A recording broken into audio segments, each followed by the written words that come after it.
ಬಳ್ಳಾರಿಯಲ್ಲಿ ನಡೆದಿತ್ತಲ್ಲ ಈ ಬ್ಯಾನರ್ ಗಲಾಟೆ, ಫೈರಿಂಗು, ರಾಜಶೇಖರ್ ಅನ್ನೋ ವ್ಯಕ್ತಿ ಮೃತಪಟ್ಟಿದ್ದು, ಈ ಪ್ರಕರಣದ ತನಿಖೆ ಈಗ ಚುರುಕಾಗಿದೆ.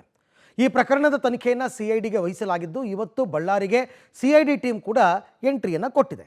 ಮತ್ತೊಂದು ಕಡೆ ಈ ಘಟನೆಯನ್ನು ಖಂಡಿಸಿ ದೊಡ್ಡ ಮಟ್ಟದಲ್ಲಿ ಪ್ರತಿಭಟನೆ ಮಾಡೋದಕ್ಕೆ BJP ನಿರ್ಧಾರ ಮಾಡಿದೆ. ಆದರೆ ಜನಾರ್ದನ ರೆಡ್ಡಿ ಮತ್ತು ಶ್ರೀರಾಮುಲು ನಡುವೆ ಒಮ್ಮತ ಮೂಡದೇ BJP ನಾಯಕರು ಪೇಚಿಗೆ ಸಿಕ್ಕಾಕೊಂಡಿದ್ದಾರೆ. ಹಾಗಾದ್ರೆ ಏನು ನಡೆದಿದೆ ಈ ವಿಚಾರದಲ್ಲಿ ಡೆವಲಪ್ಮೆಂಟ್ಸು ನೋಡೋಣ ಬನ್ನಿ. ಬ್ಯಾನರ್ ಗಲಾಟೆ ಕೇಸ್ಗೆ CID ಎಂಟ್ರಿ, ಬಳ್ಳಾರಿಗೆ CID ಅಧಿಕಾರಿಗಳು ಭೇಟಿ. ಬಳ್ಳಾರಿ ಬ್ಯಾನರ್ ಗಲಭೆ ಹಾಗೂ ಕೊಲೆ ಕೇಸನ್ನು ಈಗಾಗಲೇ ರಾಜ್ಯ ಸರ್ಕಾರ CIDಗೊಳಿಸಿದೆ. 4 ಕೇಸ್ ವರ್ಗಾವಣೆ ಹಿನ್ನೆಲೆಯಲ್ಲಿ ಇವತ್ತು ಬಳ್ಳಾರಿಗೆ CID ಅಧಿಕಾರಿಗಳು ಎಂಟ್ರಿ ಕೊಟ್ಟಿದ್ದಾರೆ.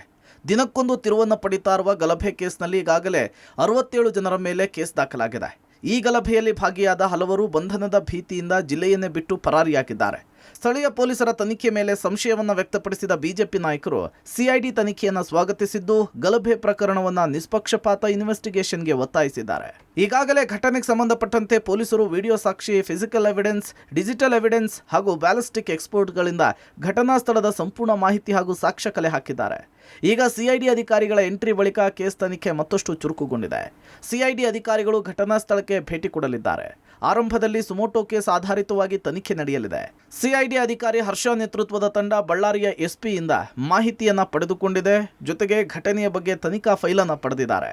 ಗಲಭೆಗೆ ಸಂಬಂಧಿಸಿದಂತೆ ಒಟ್ಟು 6 ಪ್ರಕರಣಗಳು ದಾಖಲಾಗಿದ್ವು. ಅದರಲ್ಲಿ ಈಗಾಗಲೇ 4 ಪ್ರಕರಣಗಳನ್ನು CIDಗೆ ವಹಿಸಿ ಸರ್ಕಾರ ಕೂಡ ಆದೇಶ ಮಾಡಿರುವಂಥದ್ದು. ಅದರ ಭಾಗವಾಗಿ ಈಗಾಗಲೇ ಆಯಾ ತನಿಖೆಯ ನೇತೃತ್ವ ವಹಿಸಿಕೊಂಡಿದ್ದಂಥ ತನಿಖಾಧಿಕಾರಿಗಳು ಸಾಕಷ್ಟು ಮಾಹಿತಿಗಳನ್ನು ಕೂಡ ಸಂಗ್ರಹ ಮಾಡಿದ್ರು. ಅದಾದಮೇಲೆ ಇದೀಗ ಪ್ರಮುಖವಾಗಿ CID ಅಧಿಕಾರಿಗಳು ಅಧಿಕೃತವಾಗಿ ಬಳ್ಳಾರಿಗೆ ಎಂಟ್ರಿ ಕೊಟ್ಟಿರುವಂಥದ್ದು. ಇದರಲ್ಲಿ ಹರ್ಷ ಅವರ IPS ಅಧಿಕಾರಿ ಹರ್ಷ ಅವರ ನೇತೃತ್ವದ CID ತಂಡಕ್ಕೆ ಬಳ್ಳಾರಿಗೆ ಎಂಟ್ರಿ ಕೊಟ್ಟಿದ್ದಾದ್ಮೇಲೆ ಈಗಾಗಲೇ ಏನು ತನಿಖೆ ನೇತೃತ್ವ ವಹಿಸಿಕೊಂಡಿದ್ದಂಥ ತನಿಖಾಧಿಕಾರಿಗಳು ಕೇಸ್ ಫೈಲ್ಗಳನ್ನು ಕೂಡ ಈಗಾಗಲೇ ಅವರಿಗೆ ಹಸ್ತಾಂತರವನ್ನು ಮಾಡಿದ್ದಾರೆ. ಆ ಒಂದು ಪ್ರಕಾರವಾಗಿ ಮೊಟ್ಟ ಮೊದಲೇ ಬಾರಿಗೆ ಏನು ಒಂದು ಸುಮೋಟೋ ಕೇಸ್ ದಾಖಲಾಗಿತ್ತು, ಆ ಒಂದು ಸುಮೋಟೋ ಕೇಸನ್ನೇ ಮೊದಲನೇದಾಗಿ ಕೈಗೆತ್ತಿಕೊಂಡು ತನಿಖೆ ಮಾಡುವಂಥ ಸಾಧ್ಯತೆಗಳಿರುವಂಥದ್ದು. ಅದಾದಮೇಲೆ ಘಟನಾ ಸ್ಥಳಕ್ಕೂ ಕೂಡ ಭೇಟಿ ನೀಡಿ ಒಂದಿಷ್ಟು ಮಾಹಿತಿಗಳನ್ನು ಪಡೆದುಕೊಂಡು ತದನಂತರದಲ್ಲಿ ಇಡೀ ತನಿಖೆಗೆ ವೇಗ ಕೊಡಲಿಕ್ಕೆ ಇದೀಗ CID ಅಧಿಕಾರಿಗಳು ಮುಂದಾಗಿದ್ದಾರೆ. ಬಳ್ಳಾರಿ ಬ್ಯಾನರ್ ಗಲಾಟೆಯೇ BJPಗೆ ಅಸ್ತ್ರ, ಕೇಸರಿ ಪಡೆಯಿಂದ ಪಾದಯಾತ್ರೆಯ ಪಾಲಿಟಿಕ್ಸ್. ಜನವರಿ 17ರಂದು ಬಳ್ಳಾರಿ ಟು ಬೆಂಗಳೂರು ಪಾದಯಾತ್ರೆ.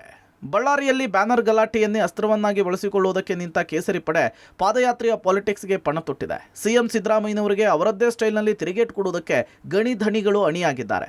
ಸರ್ಕಾರದ ವಿರುದ್ಧ ತೊಡೆತಟ್ಟಿದ ರೆಡ್ಡಿ ಟೀಮ್ CM ಸಿದ್ದರಾಮಯ್ಯ ಹಳೆ ಲೆಕ್ಕವನ್ನು ಚುಕ್ತಾ ಮಾಡುವುದಕ್ಕೆ ವೇದಿಕೆ ರೆಡಿ ಮಾಡಿದೆ. ಜನವರಿ 17ರಂದು ಸಮಾವೇಶ ಮತ್ತು ಪಾದಯಾತ್ರೆಗೆ ಮುಹೂರ್ತ ಫಿಕ್ಸ್ ಆಗಿದೆ. ಬಳ್ಳಾರಿ ಟು ಬೆಂಗಳೂರು 300 ಕಿಲೋಮೀಟರ್ ಪಾದಯಾತ್ರೆಗೆ BJP ರೆಡಿಯಾಗಿದೆ. ಅದೇ ದಿನ ಬೃಹತ್ ಸಮಾವೇಶದ ಮೂಲಕವೂ ಕೂಡ ಸರ್ಕಾರಕ್ಕೆ ಟಕ್ಕರ್ ಕೊಡುವುದಕ್ಕೆ ನಿರ್ಧರಿಸಿದ್ದಾರೆ. ಶಾಸಕ ಭರತ್ ರೆಡ್ಡಿ, ಸತೀಶ್ ರೆಡ್ಡಿ ಬಂಧನಕ್ಕೆ ಆಗ್ರಹಿಸಿ ಪಾದಯಾತ್ರೆಯನ್ನು ನಡೆಸಲಾಗ್ತಿದೆ. ಇದರ ಜೊತೆಗೆ ಜಿಲ್ಲೆಯ ಮೇಲೆ ಮರಳಿ ಹಿಡಿತವನ್ನು ಸಾಧಿಸುವುದಕ್ಕೆ ಗಣಿ ಧಣಿಗಳು ಪ್ಲಾನ್ ಮಾಡಿಕೊಂಡಿದ್ದಾರೆ. ಫೈರಿಂಗ್ ಪ್ರಕರಣವನ್ನೇ ಅಸ್ತ್ರವನ್ನಾಗಿ ಮಾಡಿಕೊಳ್ಳುವುದಕ್ಕೆ ತಂತ್ರ ರೂಪಿಸಿದ್ದು, ಒಂದು ಕಲ್ಲಿನಲ್ಲಿ 2 ಹಕ್ಕಿ ಹೊಡೆಯುವುದಕ್ಕೆ ಸ್ಕೆಚ್ ಹಾಕಿದ್ದಾರೆ. ಅವತ್ತು ರೆಡ್ಡಿ ಬ್ರದರ್ಸ್ ವಿರುದ್ಧ ಸಿದ್ದರಾಮಯ್ಯ ಪಾದಯಾತ್ರೆ ಮಾಡಿದ್ರು. ಈಗ ಸರ್ಕಾರದ ವಿರುದ್ಧ ಗಣಿದಣಿಗಳ ರಿವೆಂಜ್ ಪಾಲಿಟಿಕ್ಸ್ ಪ್ರಾರಂಭವಾದಂತೆ ಕಾಣಿಸ್ತಿದೆ. ರಾಜ್ಯ ರಾಜಕಾರಣದಲ್ಲಿ ಮತ್ತೊಂದು ಪಾದಯಾತ್ರೆಯ ಸದ್ದು ಕೇಳಿ ಬರ್ತಾ ಇದೆ. ಅಂದು ಸಿದ್ದರಾಮಯ್ಯನವರು ಬೆಂಗಳೂರು ಟು ಬಳ್ಳಾರಿ ಪಾದಯಾತ್ರೆ ಮಾಡಿದ್ರು. ಈಗ ಬಳ್ಳಾರಿ ಟು ಬೆಂಗಳೂರಿಗೆ BJP ನಾಯಕರು ಪಾದಯಾತ್ರೆ ಕೈಗೆತ್ತಿಕೊಂಡಿದ್ದಾರೆ. ಬಳ್ಳಾರಿ ಫೈರಿಂಗ್ ಪ್ರಕರಣ ಹಿನ್ನೆಲೆಯಲ್ಲಿ ಒಂದಷ್ಟು ಬೇಡಿಕೆಗಳನ್ನ ಇಟ್ಕೊಂಡು ಪ್ರಕರಣ CBI ಕೊಡಬೇಕು ಅನ್ನುವಂಥದ್ದು, ಜೊತೆಗೆ ಮುಂದಿನ ವಿಧಾನಸಭೆ ಚುನಾವಣೆ ಹಿನ್ನೆಲೆಯಲ್ಲಿ ಜನವರಿ 17ನೇ ತಾರೀಕು ಬಹುತೇಕ ಬಳ್ಳಾರಿ ಟು ಬೆಂಗಳೂರು ಪಾದಯಾತ್ರೆ ಫಿಕ್ಸ್ ಆಗಿದೆ. ಆ ಹಿನ್ನೆಲೆಯಲ್ಲೇ BJP ನಾಯಕರು ಒಂದು ರೀತಿಯಲ್ಲಿ ಕಾಂಗ್ರೆಸ್ ಸರ್ಕಾರದ ವಿರುದ್ಧ ತೊಡೆ ತಟ್ಟಿದ್ದಾರೆ. ಎಷ್ಟು ಮಟ್ಟಿಗೆ ಈ ಒಂದು ಪಾದಯಾತ್ರೆ ರಾಜ್ಯ ರಾಜಕಾರಣದಲ್ಲಿ ಇಂಪ್ಯಾಕ್ಟ್ ಆಗುತ್ತೆ, ಎಷ್ಟು ಲಾಭ ಅವ್ರಿಗಾಗುತ್ತೆ, ಕಾದು ನೋಡಬೇಕಾಗಿದೆ. BJP ಪಾದಯಾತ್ರೆ ಮಾಡಲಿ ಬೇಡ ಅಂದಿದ್ಯಾರು? ಮಂಗಳೂರಿನಲ್ಲಿ CM ಸಿದ್ದರಾಮಯ್ಯ ಹೇಳಿಕೆ. ಜನಾರ್ದನ್ ರೆಡ್ಡಿಯಿಂದ ಬಳ್ಳಾರಿ ಟು ಬೆಂಗಳೂರು ಪಾದಯಾತ್ರೆಯ ಬಗ್ಗೆ CM ಸಿದ್ದರಾಮಯ್ಯ ಪ್ರತಿಕ್ರಿಯೆ ಕೊಟ್ಟಿದ್ದಾರೆ. ಮಂಗಳೂರಿನಲ್ಲಿ ಮಾತನಾಡಿದ CM, ಪಾದಯಾತ್ರೆಯನ್ನು ಮಾಡಲಿ, ಪಾಪ ಬೇಡ ಅಂದವ್ರು ಯಾರು? ನಾವು ಪಾದಯಾತ್ರೆ ಮಾಡಿದ್ದು ಒಳ್ಳೆ ವಿಚಾರಕ್ಕೆ, ಅಕ್ರಮ ಮೈನಿಂಗ್ ಖಂಡಿಸಿ ಪಾದಯಾತ್ರೆ ಮಾಡಿದ್ವಿ. ಇವರು ಯಾವುದಕ್ಕೋಸ್ಕರ ಪಾದಯಾತ್ರೆ ಮಾಡ್ತಿದ್ದಾರೆ ಅಂತ ಪ್ರಶ್ನಿಸಿದ್ದಾರೆ. ಬ್ಯಾನರ್ ತೆಗೆಯದಿದ್ರೆ ಪ್ರಚೋದನೆ ಎಲ್ಲಾಗ್ತಾ ಇತ್ತು ಅಂತ ಕೇಳಿದ್ದಾರೆ. ಬಳ್ಳಾರಿಯಿಂದ ಪಾದಯಾತ್ರೆ ಮಾಡ್ಲಿ, ಬಳ್ಳಾರಿದು ಮೊನ್ನೆ ಪ್ರಕರಣ ಮಾಡಲಿ, ಬೇಡ ಆರಂಭದಲ್ಲಿ ನೀವೇ ಪಾದಯಾತ್ರೆ ಮಾಡಿದ್ದು ಸ್ಪೆಸಿಫಿಕ್ ರೀಸನ್ಗೋಸ್ಕರ. ನಾನು ಅದನ್ನು ಚರ್ಚೆ ಮಾಡಿದಾಗ ಅಸೆಂಬ್ಲಿನಲ್ಲಿ ರೆಡ್ಡಿ ಬ್ರದರ್ಸು ನನ್ನ ಮೇಲೆ ಮೈ ಮೇಲೆ ಬಿದ್ದರು, ಯಡಿಯೂರಪ್ಪ ಮೈ ಮೇಲೆ ಬಿದ್ದರು.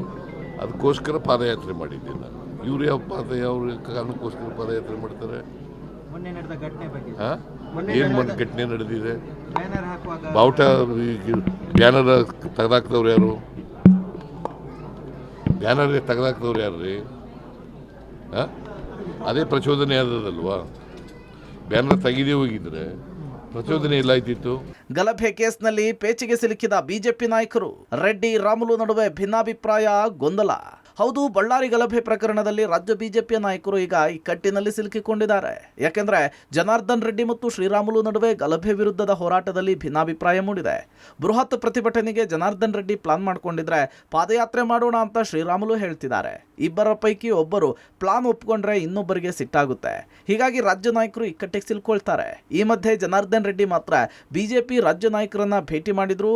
ಆದರೆ ರಾಮುಲು ಮಾತ್ರ ರಾಜ್ಯ ನಾಯಕರ ಭೇಟಿಗೆ ಹೋಗದೆ ಬಳ್ಳಾರಿಯಲ್ಲಿಯೇ ಉಳಿದಿದ್ದು ಪ್ರತ್ಯೇಕವಾಗಿ ಭೇಟಿ ಮಾಡೋದಕ್ಕೆ ಪ್ಲಾನ್ ಮಾಡಿದ್ದಾರೆ. ಜನವರಿ 1ನೇ ತಾರೀಕು ಜನಾರ್ದನ್ ರೆಡ್ಡಿ ಅವರ ಮನೆ ಮುಂಭಾಗದಲ್ಲಿ ನಡೆದಂತಹ ಬ್ಯಾನರ್ ಗಲಭೆ ಸಂಬಂಧಪಟ್ಟಂತೆ ಇದೀಗ ಆ ಒಂದು ಘಟನೆಯ ರಾಜಕೀಯ ಲಾಭವನ್ನಾಗಿ ಪಡೆದುಕೊಳ್ಳಲಿಕ್ಕೆ ಇದೀಗ ಬಿಜೆಪಿ ನಾಯಕರುಗಳು ಮುಂದಾಗಿರುವಂಥದ್ದು. ಅದರ ಭಾಗವಾಗಿ ಈಗಾಗಲೇ ಬಿಜೆಪಿ ನಾಯಕರುಗಳು ಜನವರಿ 17ನೇ ತಾರೀಕಿಗೆ ಬಳ್ಳಾರಿ ಒಂದು ಬೃಹತ್ ಪ್ರತಿಭಟನೆ ಮಾಡಲಿಕ್ಕೂ ಕೂಡ ಮುಂದಾಗಿದ್ದಾರೆ. ಆದರೆ ಇದರಲ್ಲಿ ಜನಾರ್ದನ್ ರೆಡ್ಡಿ ಮತ್ತು ಶ್ರೀರಾಮುಲು ನಡುವೆ ಒಂದಿಷ್ಟು ಭಿನ್ನಾಭಿಪ್ರಾಯಗಳು ಬಂದಂತೆ ಕಾಣಿಸುತ್ತೆ. ಯಾಕಂದ್ರೆ ಇಬ್ಬರ ಭಿನ್ನಾಭಿಪ್ರಾಯಗಳಿಂದ ಇದೀಗ ರಾಜ್ಯ ನಾಯಕರು ಪೇಚಿಗೆ ಸಿಲುಕಿರುವಂಥದ್ದು. ಯಾಕಂದ್ರೆ ಒಂದು ಕಡೆಗೆ ಶ್ರೀರಾಮುಲು ಅವರು ಬಳ್ಳಾರಿಯಿಂದ ಬೆಂಗಳೂರಿವರೆಗೂ ಪಾದಯಾತ್ರೆ ಮಾಡಬೇಕು ಅಂತ ಇದ್ದಾರೆ. ಮತ್ತೊಂದು ಕಡೆಗೆ ಜನಾರ್ದನ್ ರೆಡ್ಡಿ ಅವರು 17ನೇ ತಾರೀಕಿಗೆ ಒಂದು ಬೃಹತ್ ಸಮಾವೇಶವನ್ನು ಮಾಡಿ ಪ್ರತಿಭಟನೆ ಮಾಡಬೇಕು ಅನ್ನುವಂಥ ರೀತಿಯಲ್ಲಿ ರಾಜ್ಯ ನಾಯಕರುಗಳಿಗೆ ತಿಳಿಸಿರುವಂಥದ್ದು. ಆದರೆ ರಾಜ್ಯ ನಾಯಕರುಗಳು ಇಬ್ಬರಲ್ಲಿ ಯಾರ ಮಾತು ಕೇಳಬೇಕು ಅನ್ನುವಂಥ ಗೊಂದಲದಲ್ಲಿ ಇರುವಂಥದ್ದು. ಹೀಗಾಗಿ ರಾಜ್ಯ ನಾಯಕರುಗಳು ಯಾರ ಮಾತು ಕೇಳಿದ್ರು ಸಹಿತ ಯಾರೊಬ್ಬರಿಗಾದ್ರೂ ಬೇಜಾರಾಗುತ್ತೆ, ಮುನಿಸ್ ಬರುತ್ತೆ ಅನ್ನುವಂಥ ರೀತಿಯಲ್ಲಿ ಇಕ್ಕಟ್ಟಿಗೆ ಸಿಲುಕೊಂಡಿರುವಂಥದ್ದು. ಹೀಗಾಗಿ ರಾಜ್ಯ ನಾಯಕರುಗಳು ಸಹಿತ ಒಂದಿಷ್ಟು ಯೋಚನೆಯನ್ನ ಮಾಡಿ ನಿರ್ಧಾರಗಳನ್ನ ಕೈಗೊಳ್ಳುವಂಥ ಸಾಧ್ಯತೆ ಇರೋದ್ರಿಂದ ಇದೀಗ ಇಬ್ಬರು ನಾಯಕರ ನಡುವೆ ಮೂಡದ ಒಮ್ಮತದ ನಿರ್ಧಾರ ಏನು ಬರ್ತಾ ಇಲ್ಲ. ಹೀಗಾಗಿ ಸಾಕಷ್ಟು ಪೇಚಿಗೆ ಕೂಡ ಇದೀಗ ರಾಜ್ಯ ಬಿಜೆಪಿ ನಾಯಕರು ಸಿಲುಕಿದ್ದಾರೆ. ಆದರೆ ಇದೆಲ್ಲವನ್ನು ಕೂಡ ಯಾವ ರೀತಿ ನಿಭಾಯಿಸ್ತಾರೆ ಅನ್ನುವಂಥದ್ದನ್ನು ಕೂಡ ಕಾದು ನೋಡಬೇಕಾಗಿದೆ. ಒಟ್ನಲ್ಲಿ ಬಳ್ಳಾರಿ ಗಲಭೆ ಪ್ರಕರಣದ ನಿಖರ ತನಿಖೆಯನ್ನು ನಡೆಸಿ ಒಂದಷ್ಟು ಎವಿಡೆನ್ಸ್ ಕಲೆಕ್ಟ್ ಮಾಡಿರುವ ಬಳ್ಳಾರಿ ಪೊಲೀಸರು ಕೇಸ್ ಫೈಲ್ ಅನ್ನು ಅಧಿಕೃತವಾಗಿ ಸಿಐಡಿಗೆ ಹಸ್ತಾಂತರಿಸಿದ್ದಾರೆ. ಇನ್ನು ಮುಂದೆ ಸಿಐಡಿ ಅಸಲಿ ಆಟ ಶುರುವಾಗುತ್ತೆ. ಬೆಂಗಳೂರಿನಿಂದ ಮಸೂದ್ ಜೊತೆಗೆ ಅಮರೇಶ್, ಪಬ್ಲಿಕ್ ಟಿವಿ, ಬಳ್ಳಾರಿ.